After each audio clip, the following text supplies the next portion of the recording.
I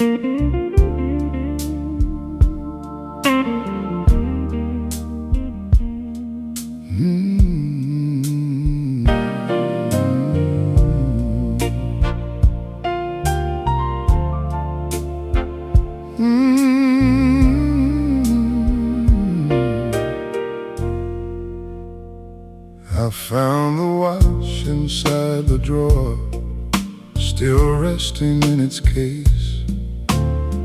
A company card beneath the lid, with thanks for faithful days. 25 years at the loading dock, his name in faded blue. Mother said he never wore it, said he was saving it for new.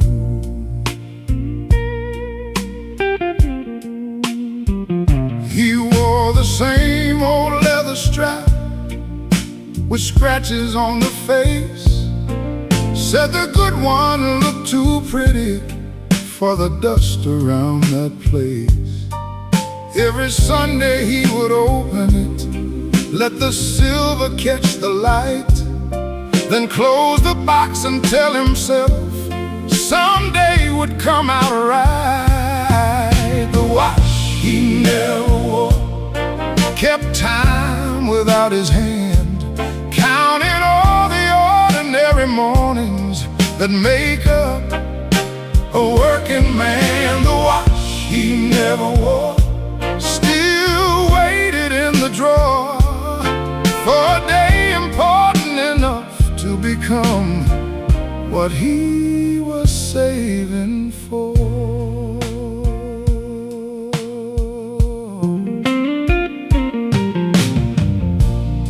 I held it near the window, watched the second hand move slow, thinking of the trips he postponed and the shirts he kept like gold.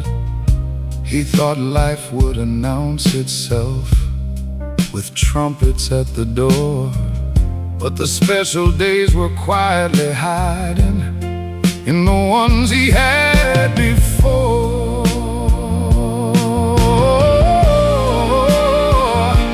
I wound it once for both of us and fastened it with care. Some gifts are meant for using while the hand is still there.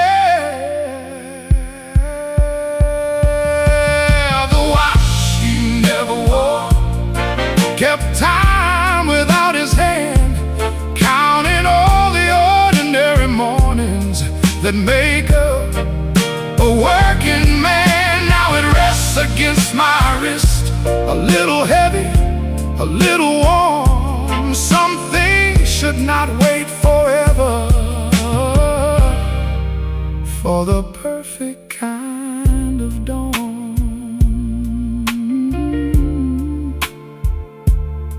It started ticking softly,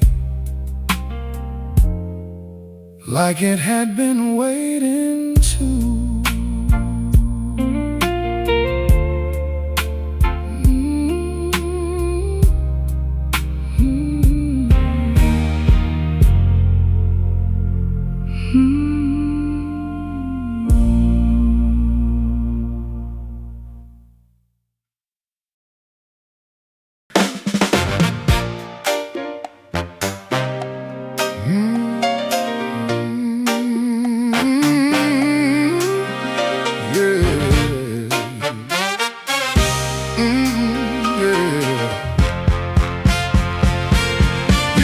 Yourself right out the door, then talked a little more. By the time you finished speaking, you were halfway down the floor. You came in with an explanation, dressed in shiny Sunday shoes. Said the truth was complicated and depended on the view. Then you added two exceptions and a footnote after that. By the time you reached your witness, I had gone to get my hat. You talked yourself right out the door. You kept polishing the lie. Every sentence needed rescue. Every rescue needed time. You talked yourself right out the door, and I helped you with the frame. Some people lose the argument by explaining it again. You said you never meant to hurt me, then describe the hurt in detail. Said the story had a reason, but the reason looked too pale. You blamed the hour, blamed the weather, blamed the cousin passing through. I almost missed the old betrayal for the circus around you. A simple sorry might have helped you. A quiet truth might have gone far. But you brought a marching band to explain a little scar. You talked yourself right out the door. Now the evening air is sweet. Take your reasons down the sidewalk. Let them argue with the street. You talked yourself right out the door, and I will not call your name. Sometimes silence wins the battle when the talking has no shame. Close it gently. You have said enough.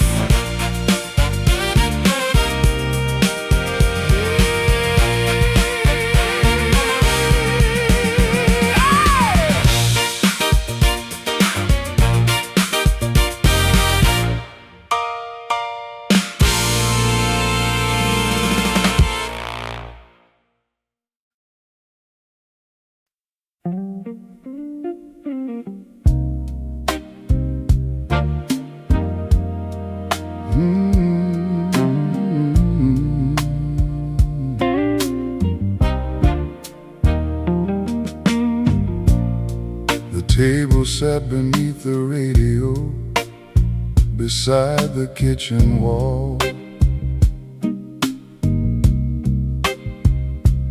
Four uneven wooden legs and a burn mark near the fall.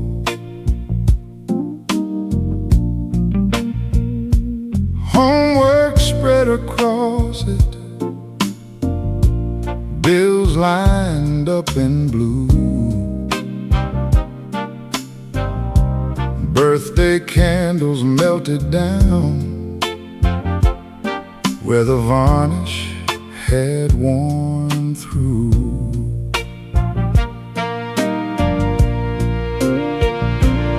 At the table under the radio, life came in and took a seat.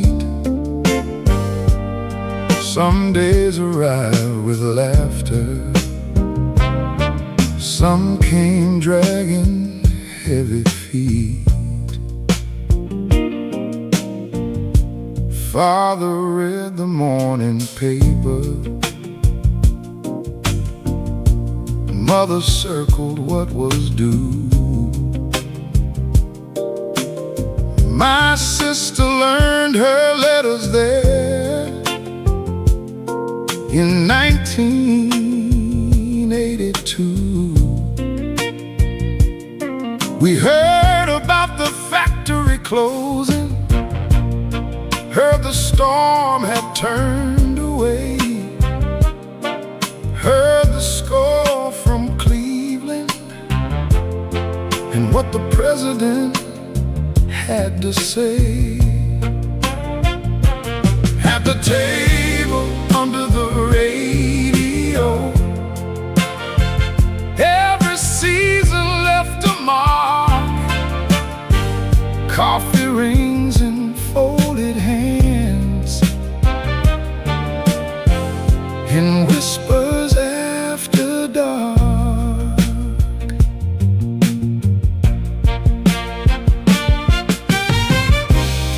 When the house was finally emptied, a stranger bought it cheap. Said old tables had their charm if the scratches were not too deep. I wanted to tell him gently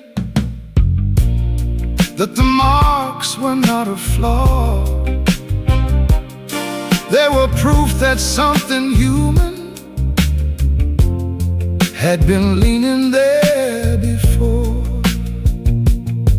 Some furniture holds nothing, some carries half a town, a place where ordinary people set their burdens down.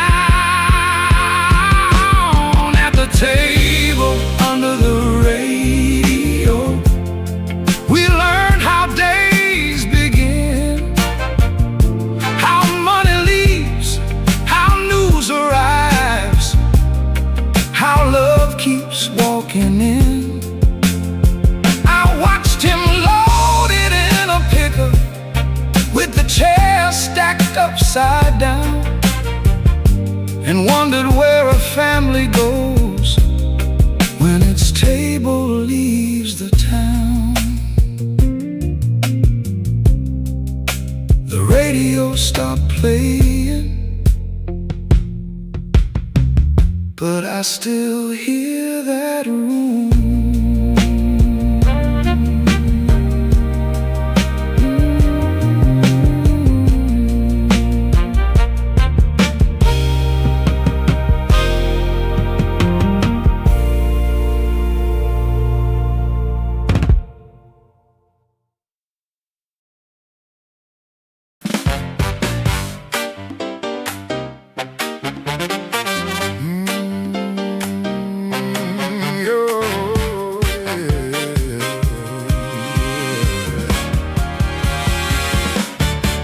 You told the room about forgiveness, then you named the folks you hate.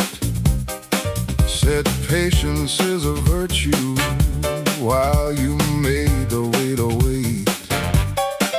You praised a simple lifestyle in a suit that cost the rent, then said you never judge nobody with a look that came and went. Your halo's hanging crooked, better straighten it with care. You keep shining it in public, but the tarnish shows somewhere. Your halo's hanging crooked, and the room can see it too. A little grace for other people might look very good on you.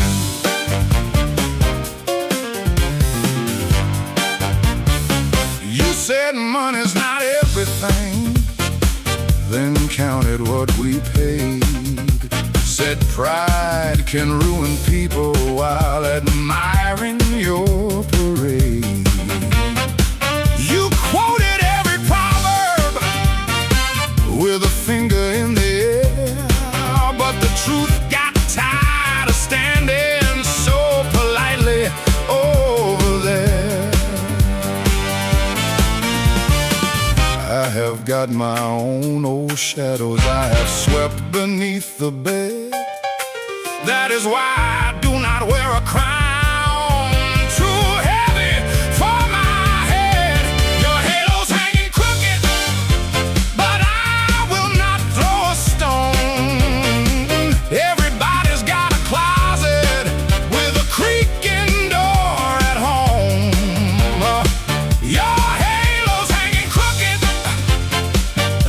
tilt a little wide. The world could use less perfect people and more honest ones inside. Oh, looks better crooked when the heart stands straight.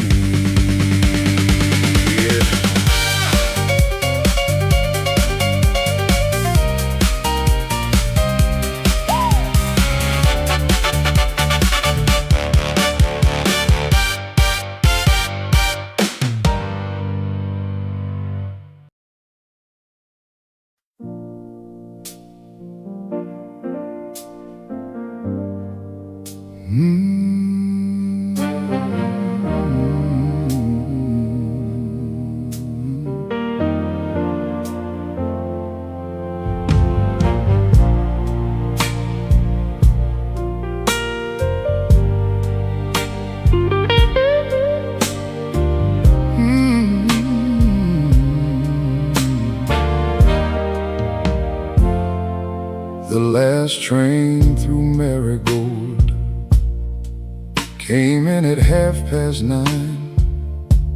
Station clock was running slow for the first time in its life. Mr. Avery held the lantern like he had for 40 years, watching smoke move down the valley as the headlight disappeared.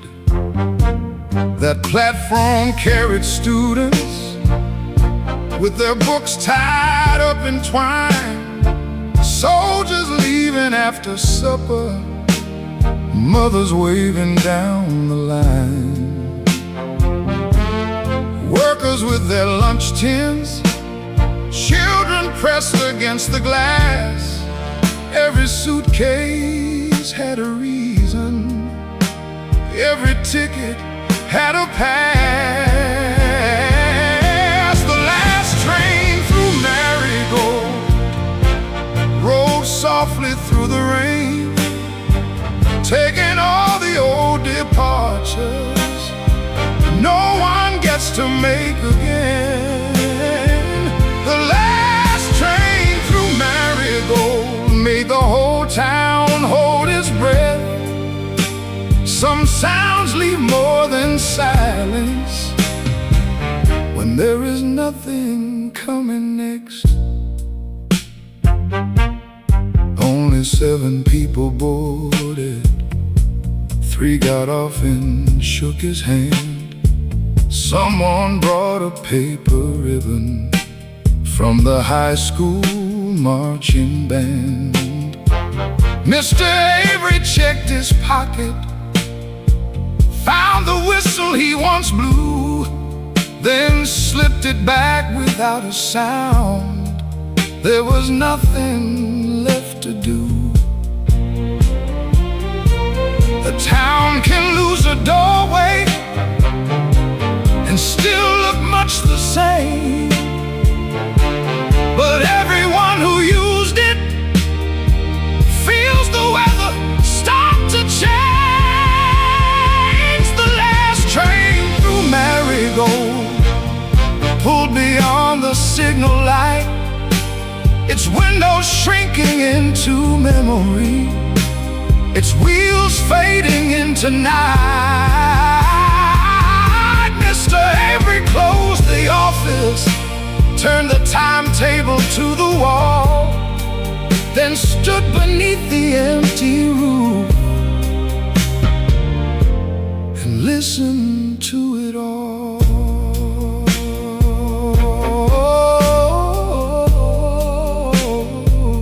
The tracks went quiet after, but the town still heard the train.